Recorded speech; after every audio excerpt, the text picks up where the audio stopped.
कहानी की शुरुआत होती है एक सुनसान मार्केट से, जहां हम एक फैमिली को देखते हैं जो बिल्कुल चुपचाप खामोशी से जरूरत का सामान इकट्ठा कर रही होती है। ये लोग इतने ज्यादा डरे हुए थे कि एक दूसरे से बात तक नहीं कर पा रहे थे, बस इशारों से एक दूसरे को समझा रहे थे। आखिर कुछ तो था जो उन्हें बिल्कुल खामोश रहने पर मजबूर कर रहा था। इस फैमिली का लीडर है ली और उसकी वाइफ का नाम एवलिन है। यहाँ उनकी बड़ी बेटी रीगन जो बचपन से सुन नहीं सकती थी, और उनके दो बेटे मार्कस और बो होता है। बो उम्र में छोटा होता है, इसीलिए वो ज्यादा चीजें नहीं समझ पाता। वो ऊपर अलमारी में एक टॉय रॉकेट देख लेता है। जैसे ही वो रॉकेट को उठाने वाला होता है तो वो रॉकेट उसके हाथ से छूटकर नीचे गिरता है। ये देखकर सबके गले में सांसें अटक जाती हैं, लेकिन ऐन वक्त पर रीगन जल्दी से उस टॉय रॉकेट को कैच कर लेती है और सबकी जान बचा लेती है। ली सबको इशारों में समझाता है कि शाम होने वाली है, हमें जल्द से जल्द घर लौटना होगा, नहीं तो हम खतरे में पड़ सकते हैं। तभी इनका 4 साल का बेटा वही टॉय रॉकेट फिर से उठा लाया। उसे देखकर सभी दहशत में आ गए, क्योंकि ये रॉकेट बैटरी से चलने वाला था, जिसे ऑन करते ही शोर मच सकता था। ली अपने बेटे के हाथ से वो रॉकेट लेके उसकी बैटरी निकालकर टेबल पर रख देता है। इसके बाद वो सभी घर के लिए निकलने लगे, लेकिन वो उस रॉकेट को साथ ले जाने की बार बार जिद कर रहा था। इसलिए रीगन चुपके से इस बिना बैटरी वाले रॉकेट को उसके हाथ में थमा देती है और वो भी स्टोर से बाहर आ गई। पर तभी उस बच्चे ने रॉकेट की बैटरियां भी उठा ली। इसके बाद ये चारों लाइन से घर की तरफ निकल पड़े। तब हम देखते हैं कि रोशनियों से चमकने वाला ये शहर कभी गाड़ियों के शोर और इंसानों की भीड़ से भरा रहता, मगर आज ये शहर पूरी तरह से वीरान और सन्नाटे में डूबा हुआ है। यहाँ इंसान तो दूर बल्कि परिंदों की भी आवाज नहीं सुनाई देती। हर तरफ एक खौफनाक सी खामोशी छाई हुई है। पूरी दुनिया में अब कमतर ही लोग जिंदा बचे हैं, जिनमें ये 5 लोग भी शामिल हैं। यहाँ हम देखते हैं कि उन्होंने लाइन से अपने घर तक रेत बिछाया हुआ है और ये लोग इस पर नंगे पांव चल रहे थे ताकि कदमों की भी आहट न हो। वहीं मासूम बो रीगन के पीछे था। वो रॉकेट को लेकर बहुत खुश था। तभी बो ने रॉकेट में बैटरी लगाकर उसे ऑन कर दिया, जिससे उस रॉकेट में म्यूजिक बजने लगा। रीगन सुन नहीं सकती थी, इसलिए आवाज पर उसका ध्यान ही नहीं गया। लेकिन जब ली और एवलिन ने उसे सुना तो वो दोनों बहुत ज्यादा घबरा गए। तभी अचानक घने जंगलों के बीच से निकलकर गोली की रफ्तार से भागता एक खौफनाक मॉन्स्टर बो की तरफ बढ़ने लगा। ली जल्दी से खिलौने को बंद करने के लिए बो की तरफ तेजी से दौड़ता है, लेकिन तब तक बहुत देर हो चुकी थी। वो मॉन्स्टर बो को अपने साथ ले गया। उसके बाद हमें 1 साल के बाद का सीन दिखाया जाता है। ली और उसकी फैमिली ने इस हालात में जीना सीख लिया था। ली ने अपने घर में एक रिसर्च रूम बना लिया था, जहाँ उसने उस मॉन्स्टर के बारे में पूरी जानकारी हासिल कर ली थी। यहाँ हमें पता चलता है कि वो खौफनाक मॉन्स्टर जो बिल्कुल धीमी सी आवाज को भी कई किलोमीटर दूर से डिटेक्ट कर लेता है। अच्छी बात ये थी कि वो मॉन्स्टर पूरी तरह से अंधे थे, लेकिन उनकी सुनने की ताकत इतनी तेज थी कि वे हवा में जरा सी वाइब्रेशन और धीमी से धीमी आवाज को भी महसूस कर सकते थे। अगर कोई इंसान जोर से सांस भी ले तो उसे भी महसूस करके ये मॉन्स्टर बिजली की रफ्तार से उसकी ओर दौड़ पड़ते थे और उस इंसान को कुछ ही सेकंड में खत्म कर देते थे। साथ ही साथ इन मॉन्स्टर्स की चमड़ी लोहे से भी ज्यादा मजबूत थी, जो उन्हें बंदूक की गोली और किसी भी हथियार से प्रोटेक्ट करती थी। दरअसल आज से 1 साल पहले ये मॉन्स्टर स्पेस से आए एक मेट्रॉइड के जरिए इस धरती पर आए। ये मॉन्स्टर्स इतने ज्यादा तेज रफ्तार थे कि कुछ ही वक्त में ये पूरी धरती में फैल गए और इस दुनिया से लगभग सभी इंसानों का नामो निशान मिटा दिया। इन मॉन्स्टर्स से बचने का सिर्फ एक ही तरीका था, और वो था बिल्कुल शांत रहना, जो कि ली और उसकी फैमिली ये राज जान चुके थे। इसलिए उन्होंने खुद की पूरी तरह से सेफ्टी कर ली थी। ली ने अपने घर के चारों तरफ सीसीटीवी कैमरास लगा दिए थे ताकि मॉन्स्टर के आने की खबर उनको लग सके। साथ ही उसने सीढ़ियों और रास्ते में कदम रखने वाली जगह पर एक खास तरह के निशान लगाए थे ताकि उन क्रीचर्स को उनकी पैरों की आहट भी ना आ सके। और ली ने अपने घर में एक अंडरग्राउंड बंकर भी बनाया था, जहाँ ये इन मॉन्स्टर्स पर रिसर्च करता था। उसने ये भी पता लगा लिया था कि इस इलाके में कुल 3 मॉन्स्टर मौजूद हैं। अब ली उन मॉन्स्टर की कमजोरी के बारे में जानने की कोशिश कर रहा था। साथ ही साथ ली रेडियो के जरिए पूरी दुनिया में हेल्प का सिग्नल भेज रहा था, लेकिन अब तक उसका किसी से भी कांटेक्ट नहीं हो पाया था। यहाँ हमें पता चलता है कि एवलिन प्रेग्नेंट है और जल्द ही वो एक बच्चे को जन्म देने वाली है। अब क्योंकि ये बच्चा पैदा होने पर रोने लगेगा,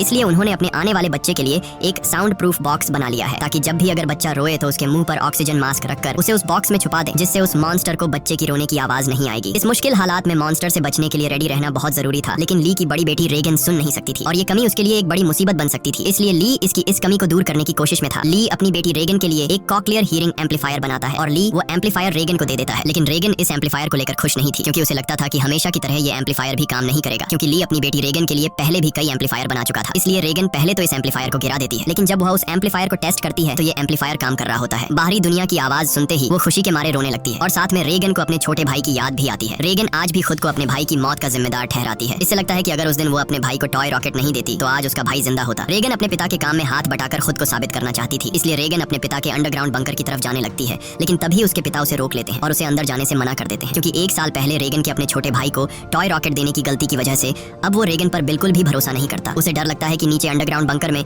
माइक्रोफोन, रेडियो और भी कई सारी चीजें हैं। अगर गलती से भी रीगन का हाथ किसी ऐसी चीज के साथ लग गया जो साउंड क्रिएट करती हो तो हमारी जान खतरे में पड़ सकती है। अगले दिन ली अपने बेटे मार्कस के साथ मछलियां पकड़ने नदी पर जा रहा होता है। रीगन भी उनके साथ जाना चाहती थी। रीगन ली से रिक्वेस्ट करती है कि प्लीज मुझे भी अपने साथ ले चलो, पर ली ने उसे अपने साथ ले जाने से मना कर दिया। वो रीगन से कहता है कि तुम्हारी माँ घर पर अकेली है, इसलिए तुम घर पर अपनी माँ का ख्याल रखो। जिसके बाद ली मार्कस के साथ नदी की तरफ निकल गया। ये बात रीगन को बहुत ज्यादा बुरी लगती है और वह नाराज हो जाती है। उसे लगता है कि उसके पिता उसे प्यार नहीं करते, इसलिए वह अपना बैग पैक करके वह भी घर से कहीं निकल गई और सीधा उस जगह पर आई जहाँ पर उसके भाई को मॉन्स्टर ने मार डाला था। वह अपने भाई के कब्र के पास लेटकर रोने लगती है और कुछ ही देर में यहीं पर रीगन की आंख लग जाती है। दूसरी तरफ एवलिन घर पर बिल्कुल अकेली थी। कुछ देर बाद वो बेसमेंट से कपड़े धोकर उन्हें बोरी में भरकर बाहर ले जा रही थी। तभी सीढ़ी पर लगा एक कील उस बोरी में फंसकर सीधा हो गया। वह नुकीला कील ठीक उनके पैर रखने के निशान पर था, पर एवलिन उसे देख नहीं पाई। उधर ली और मार्कस मछली पकड़ने में लगे थे। कुछ देर बाद ली अपने बेटे मार्कस को एक झरने के पास ले आता है और ली अपने बेटे से कहता है कि यहाँ तुम बात कर सकते हो, क्योंकि पानी के झरने की वजह से तुम्हारी आवाज उसमें हाइड हो जाएगी और तुम्हारी आवाज उस मॉन्स्टर तक नहीं पहुंच पाएगी। अब तुम खुलकर बात कर सकते हो। वो दोनों झरने के पास बैठकर बातें करने लगते हैं। मार्कस पूछता है क्या वो बो की मौत का जिम्मेदार रेगन को मानते हैं, जिस पर ली जवाब देता है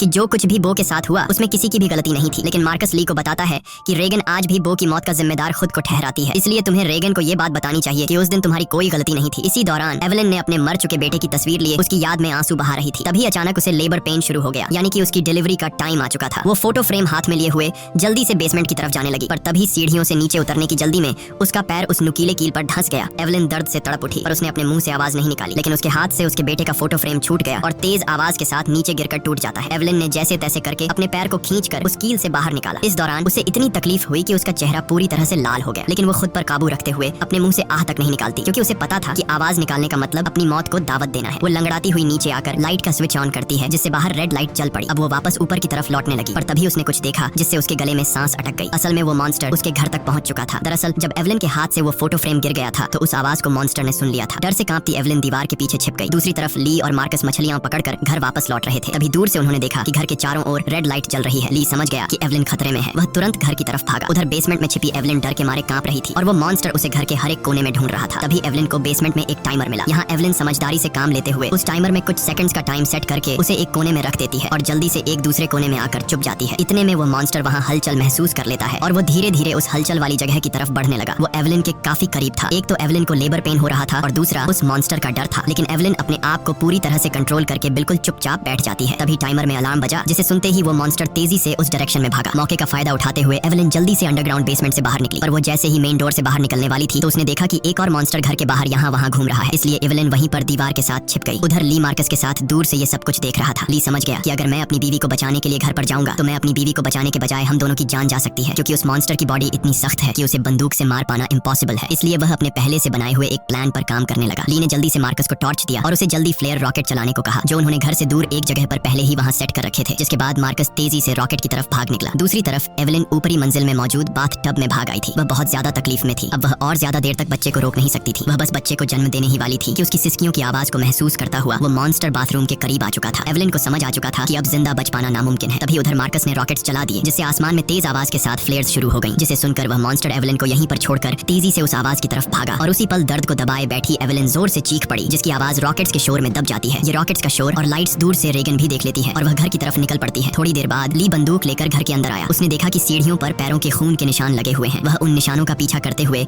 बाथरूम तक पहुंच जाता है। वहां पहुंचकर वह देखता है कि बाथ टब खून से लाल है। वह समझ गया कि एवलिन भी उस मॉन्स्टर का शिकार हो चुकी है। वह आंसू बहाता हुआ वहीं बैठ गया, पर तभी शावर रूम के कांच पर किसी ने हाथ रखा। वह कोई और नहीं बल्कि एवलिन ही थी। एवलिन ने इस मुश्किल हालात में भी खुद को संभालकर एक बेटे को जन्म दिया था। एवलिन को जिंदा पाकर ली की आंखें खुली की खुली रह गईं। अब इससे पहले कि बच्चे की रोने की आवाज आती, ली तुरंत एवलिन और बच्चे को उठाकर अंडरग्राउंड रूम में ले आया, जिसके बेसमेंट में उन्होंने बच्चे के लिए साउंड प्रूफ बॉक्स बनाया था। लेकिन बेसमेंट में घुसने से पहले ही बच्चे ने रोना शुरू कर दिया, जिसे सुनकर वो मॉन्स्टर तेजी से उनकी ओर आने लगा। ली जल्दी से अंडरग्राउंड रूम में घुसा और दरवाजे को एक मोटे मैट्रेस से ढक दिया। ली ने फौरन बच्चे के मुंह पर ऑक्सीजन मास्क लगाया और उसे बॉक्स में बंद कर दिया, जिससे उसके रोने की आवाज बंद हो गई। तब जाकर उन दोनों ने राहत की सांस ली। यहाँ ली अपनी वाइफ एवलिन को बताता है कि मैं इन क्रीचर्स की कमजोरी जान चुका हूँ। अब जल्द उनके लिए मैं एक औजार तैयार करने वाला हूँ, जिससे ये क्रीचर्स हमारा कुछ नहीं बिगाड़ पाएंगे। इसी दौरान दूसरी ओर रेगन भी घर लौट रही थी। तभी उसे खेतों के बीच एक लाइट जलती हुई नजर आई। रेगन जल्दी से उस लाइट के पास आने लगी, लेकिन वह इस बात से अनजान थी कि एक मॉन्स्टर उसकी कदमों की आहट से उसके पीछे चलता आ रहा था। जैसे ही वह मॉन्स्टर रेगन को मारने के लिए उसके काफी करीब आया, तभी अचानक रेगन की कान की मशीन से एक नुकीली और तेज फ्रीक्वेंसी निकलने लगी। इस नुकीली आवाज से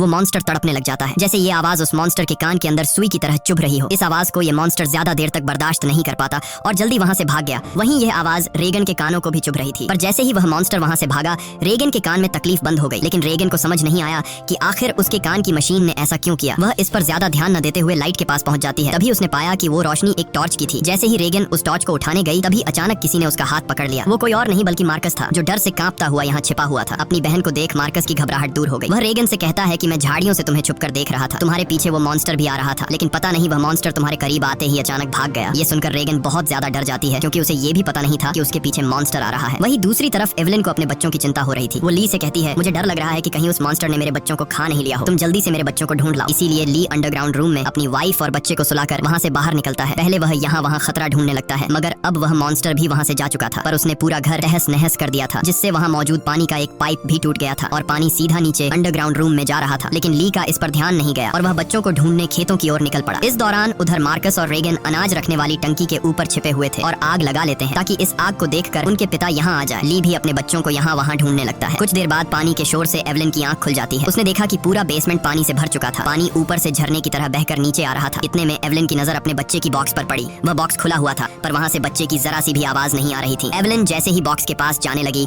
तभी उसे बॉक्स के पास ही सामने से एक मॉन्स्टर नजर आया। उसे देखकर एवलिन बहुत ज्यादा घबरा गई। एवलिन को लगा कि शायद मॉन्स्टर ने उसके बच्चे को खा लिया है, क्योंकि एवलिन को वह बॉक्स तो नजर आ रहा था लेकिन वह बॉक्स उससे काफी दूर था, इसलिए वह बॉक्स के अंदर देख नहीं सकती थी कि बच्चा अभी भी जिंदा है या फिर मॉन्स्टर ने उसे खा लिया। इसलिए वह धीरे धीरे बॉक्स की तरफ बढ़ने लगी। तभी वो मॉन्स्टर भी पानी में उतर जाता है। लेकिन एवलिन जब बॉक्स के करीब पहुंची तो उसने देखा कि उसका बच्चा सही सलामत है। खुशकिस्मती से बच्चे ने आवाज नहीं किया था, जिस वजह से उसकी जान बच गई थी। वह अपने बच्चे को लेकर एक कोने में आकर चुपचाप खड़ी हो गई। पर वो मॉन्स्टर मौत बनकर एवलिन के पास ही मंडरा रहा था। अगर बच्चे के मुंह से जरा सी भी रोने की आवाज निकलती तो उनकी मौत पक्की थी। दूसरी ओर रेगन और मार्कस अपने पिता का इंतजार करते करते थक चुके थे। रेगन को लगता है कि उनके पिता उन्हें बचाने के लिए नहीं आएंगे। अब वह अकेले ही घर जाना चाहती थी, लेकिन मार्कस को अपने पिता पर पूरा यकीन था। अपनी बहन को जाता देखकर मार्कस उसे रोकने की कोशिश करता है, लेकिन जैसे ही वह अपनी बहन को रोकने के लिए आगे बढ़ता है तो अनाज की टंकी का दरवाजा खुलकर वह उसके अंदर गिर जाता है। गिरते वक्त मार्कस के मुंह से तेज आवाज निकल जाती है, जिसे सुनते ही वह मॉन्स्टर जो एवलिन को घर में ढूंढ रहा था वह फौरन उस आवाज के पीछे भाग पड़ा, जिससे एवलिन तो बच गई लेकिन अब मार्कस की जान खतरे में पड़ गई थी। अनाज से भरी वो टंकी दलदल की तरह थी, जिसके अंदर फंसा मार्कस बाहर आने के लिए जितना जोर लगा रहा था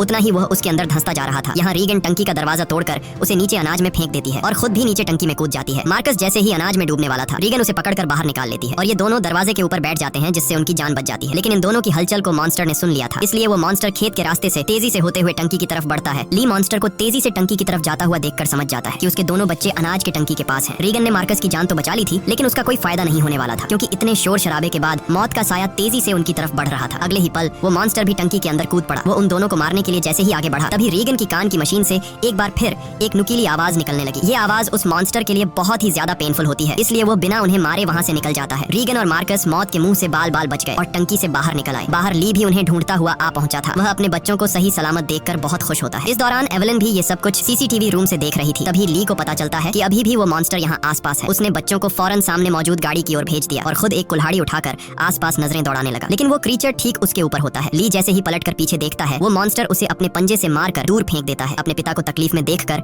मार्कस ली को आवाज देने लगता है। आवाज सुनकर मॉन्स्टर को मार्कस की पोजीशन का भी पता चल जाता है। वो मॉन्स्टर अब मार्कस और रीगन की तरफ बढ़ने लगा, लेकिन तभी एक बार फिर रीगन की कान की मशीन से फ्रीक्वेंसीज निकलने लगी। वह आवाज रीगन को भी चुभ रही थी, इसलिए रीगन ने अपनी कान की मशीन को ही ऑफ कर दिया। लेकिन यह उसकी सबसे बड़ी गलती थी। इस मशीन से जो फ्रीक्वेंसी निकलती थी वही फ्रीक्वेंसी उस मॉन्स्टर की कमजोरी थी, जिसे वो बिल्कुल भी बर्दाश्त नहीं कर सकता था। लेकिन अनजाने में रीगन ने मशीन को बंद करके अपनी ही मौत को दावत दे दी। अगले ही पल वो मॉन्स्टर कार पर झपट पड़ा और मार्कस तक पहुंचने की कोशिश करने लगा। इसी दौरान उधर ली होश में आ गया। अपने बच्चों को खतरे में देख वह समझ गया था कि मॉन्स्टर से लड़कर वह कभी भी मॉन्स्टर को मार नहीं सकता, इसलिए अब उसे सिर्फ एक ही रास्ता नजर आया। उसने रीगन को इशारों में बताया कि मैं तुमसे बहुत ज्यादा प्यार करता हूँ, मैंने तुम्हें कभी भी बो की मौत का जिम्मेदार नहीं ठहराया है और मेरे होते हुए तुम्हें कुछ नहीं हो सकता। जिसके बाद ली जोर से चिल्लाने लगा। उसे सुन वो मॉन्स्टर ली की तरफ दौड़ पड़ा और एक ही झटके में उसे चीर फाड़ कर रख दिया। अपने पिता को मरता हुआ देखकर रीगन को बहुत ज्यादा दुख होता है, क्योंकि पहले उसे लगता था कि उसके पिता उससे प्यार नहीं करते, लेकिन अब उसे रियलाइज हुआ कि वह गलत थी। ली को मारने के बाद वो मॉन्स्टर वहाँ से चला जाता है। दूसरी तरफ एवलिन भी ये सब कुछ सीसीटीवी के जरिए देख रही थी। तब रीगन उसी वक्त गाड़ी स्टार्ट करके अपने भाई के साथ घर आ पहुंचती है। एवलिन ने अपने बच्चों को सही सलामत देखते ही सीने से लगा लिया। तभी एवलिन ने देखा कि वो मॉन्स्टर एक बार फिर से उनकी तरफ आ रहा है। इसके बाद ये लोग जल्दी से घर के अंदर चले जाते हैं, जहाँ मार्कस और रीगन अपने छोटे भाई को देखते हैं। रीगन देखती है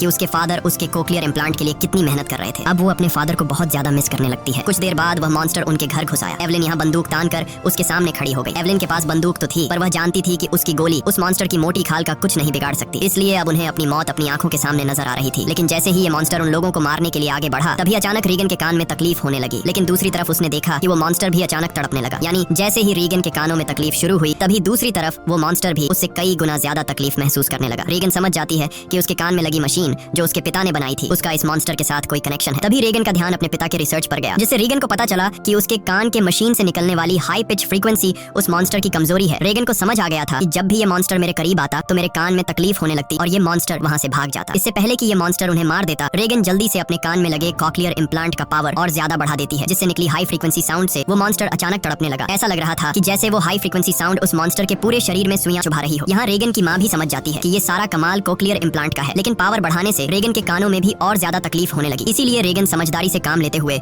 वहाँ रखे एक माइक्रोफोन के साथ उस कान की मशीन को लगा देती है, जिससे वो फ्रीक्वेंसी साउंड वेव और ज्यादा तेज हो गई। अब तो उस मॉन्स्टर का दर्द से बुरा हाल हो गया और उसकी खोपड़ी का आर्मर अपने आप ही खुलने लगा। आर्मर खुलते ही जैसे ही उसका मुंह नजर आया, तभी एवलिन ने शॉटगन से सीधे उसके मुंह पर ही फायर कर दिया, जिससे उसकी खोपड़ी एकदम गुब्बारे की तरह फट गई और और आखिरकार वो मॉन्स्टर मारा गया। हालांकि खतरा अभी टला नहीं था। गोली की आवाज सुनकर उस इलाके में मौजूद बाकी के 2 और मॉन्स्टर भी उनकी ओर आने लगे, लेकिन अब एवलिन और रेगन को उन मॉन्स्टर्स की कमजोरी मालूम चल चुकी थी। इसलिए रेगन ने माइक का वॉल्यूम फुल कर दिया और एवलिन उन मॉन्स्टर्स को मारने के लिए तैयार हो गई। इसी के साथ ये कहानी खत्म हो जाती है। अगर आपको वीडियो अच्छी लगी हो तो हमारे चैनल को सब्सक्राइब और वीडियो को लाइक जरूर कीजिएगा।